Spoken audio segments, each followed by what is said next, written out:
boat capsizes in the English Channel, at least 12 migrants dead. Typhoon No. the 3rd of May intensify into a super typhoon, directly affecting mainland Vietnam. Need to limit plastic waste in agricultural production. You're watching today's news on NTV channel. My name is Ha Zhang, your host. A boat carrying migrants across the English Channel capsized and sank off the northern coast of France, resulting in at least 30 deaths, including 10 women and children. Local authorities and Coast Guard forces reported that at the time of the accident, the boat was carrying around 100 people. Rescue teams managed to save 65 individuals, some of whom are in critical condition. The boat overturned due to being overloaded. This incident has raised the total number of migrant deaths this year in the Channel to at least 37. The event not only raises concerns about the safety of sea crossings but also underscores the urgent need for rescue measures and support for migrants attempting to reach European countries. U.S. President Joe Biden affirmed that Washington will continue military aid to Kiev, including providing air defense systems and the capabilities they need to protect their country. According to AFP, President Joe Biden condemned the Russian attack on the city of Poltava, Ukraine, which resulted in at least 51 deaths, and committed to providing additional air defense systems to Kyiv. He stated that Washington will continue military aid to Kyiv, including providing air defense systems and the capabilities they need to protect their country. Meanwhile, Reuters reported on September 3 that Germany is still adhering to its plan to supply 12 Iris TSLM air defense systems to Ukraine. According to Reuters, 4 units of Ukraine have already received these air defense systems. 2 more units are expected to be delivered by the end of this year, and the remaining 6 units will be transferred at a later stage. After entering the sea for a day, Typhoon Number 3 has increased by 3 levels, with forecasts suggesting it could reach level 14, with gusts of level 17 in the coming hours. In response to this situation, the Prime Minister has issued a directive requiring 24 localities to proactively prepare response plans. Entering the East Sea yesterday morning, September 3rd, Typhoon Number 3 became the 3rd typhoon of 2024, initially with a strength of level 8 and gusts of level 11. However, just 24 hours later, by this morning, Typhoon Number 3 had risen by 3 levels. At 7 a.m. today, Typhoon Number 3 reached level 11, with gusts of level 13, moving in a west-northwest direction. The National Center for Hydrometeorological Forecasting has indicated that under the current atmospheric conditions, this typhoon may continue to strengthen. From the afternoon of September 6th onward, there are 2 possible scenarios. Scenario 1, if the typhoon continues on its current path, it will likely enter the waters of the Gulf of Tonkin around the night of September 6th to the morning of September 7th, then head towards the northern provinces. Scenario 2, the typhoon may change course, circling back south towards Hainan Island and then into the southern Gulf of Tonkin, heading towards the low-lying provinces of northern Vietnam and Thua Thien Hue. In both scenarios, the typhoon will directly impact mainland Vietnam. Coming up next are some of the news.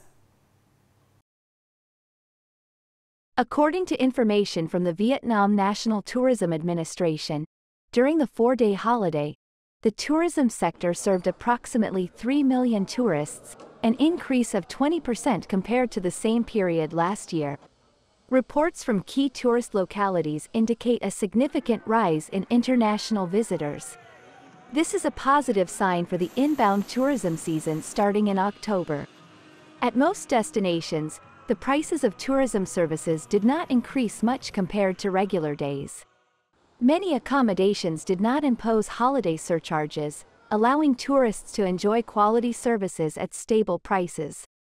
As of now, no serious incidents affecting tourism activities nationwide have been reported. Instances of price hikes, overcharging, or scamming tourists have generally not occurred.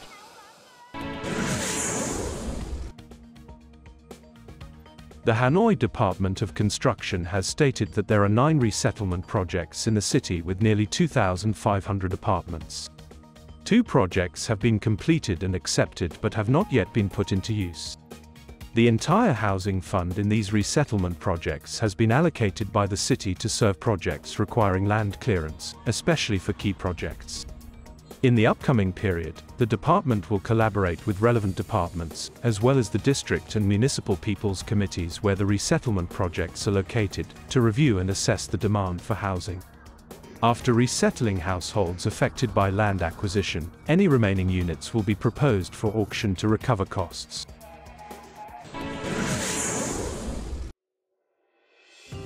In the recent awards ceremony known as the Oscars of World Tourism, World Travel Awards, for the Asia and Oceania region held last night, September 3rd, in Manila, Philippines, Vietnam's tourism was once again honored at the national level as the top destination in Asia, top heritage destination in Asia 2024, and top nature destination in Asia 2024.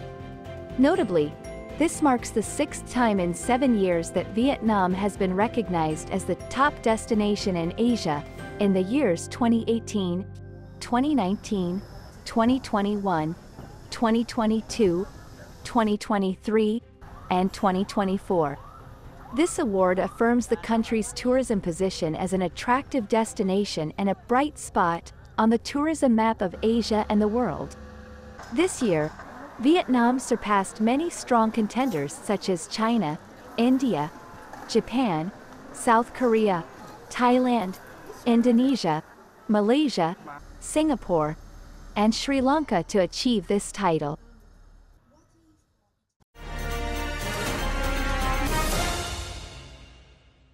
Moving on to today's story. Throughout each production and harvest cycle, in addition to agricultural byproducts, the solid waste and plastic waste generated during the production are also substantial and have negative impacts on the environment. In some localities in Nghệ An, efforts to reduce plastic waste in agricultural production have been initiated, but have yet to meet the required standards. Due to its effectiveness and convenience, the use of plastic in agricultural production is currently very high, ranging from covering planting beds and creating barriers to prevent rodent damage to making canopies for crops. For fruit trees, a significant amount of plastic and foam bags is also used to wrap fruits and protect them from insects. Additionally, statistics show that for each hectare of rice per season, farmers release approximately 1 to 1.5 kilograms of packaging and bottles into the environment. In contrast, for growing vegetables and industrial crops, the use of pesticides is 2 to 3 times higher than that for rice. The collection of pesticide packaging and bottles has only been implemented in some areas, but in reality, the situation of people irresponsibly discarding them into canals and along field edges is quite common. In the coming time, the District People's Committee will continue to direct relevant sectors and the People's Committees of the communes to raise awareness among the people about the impact of discarding pesticide packaging in the fields on the ecological environment and its direct effects on human health. In addition to constructing collection tanks for pesticide packaging, to protect the environment, many farming areas are now using agricultural byproducts such as rice husks, straw, pine needles, and leaves to cover planting beds, resulting in many practical benefits. The locals here all use pine needles and straw for mulching, which helps prevent pests and improves soil aeration. While plastic reduces weeds, it must be burned after use, and some households carelessly discard it in the fields, causing pollution. In reality, the amount of plastic waste collected and treated still accounts for a small percentage of the total waste generated each year. Therefore, Farmers need to develop the habit of properly disposing of pesticide containers and bottles after use. At the same time, encouraging farmers to use agricultural byproducts for mulching can contribute to protecting the agricultural production environment. It's time to say goodbye. Thank you for watching and see you next time.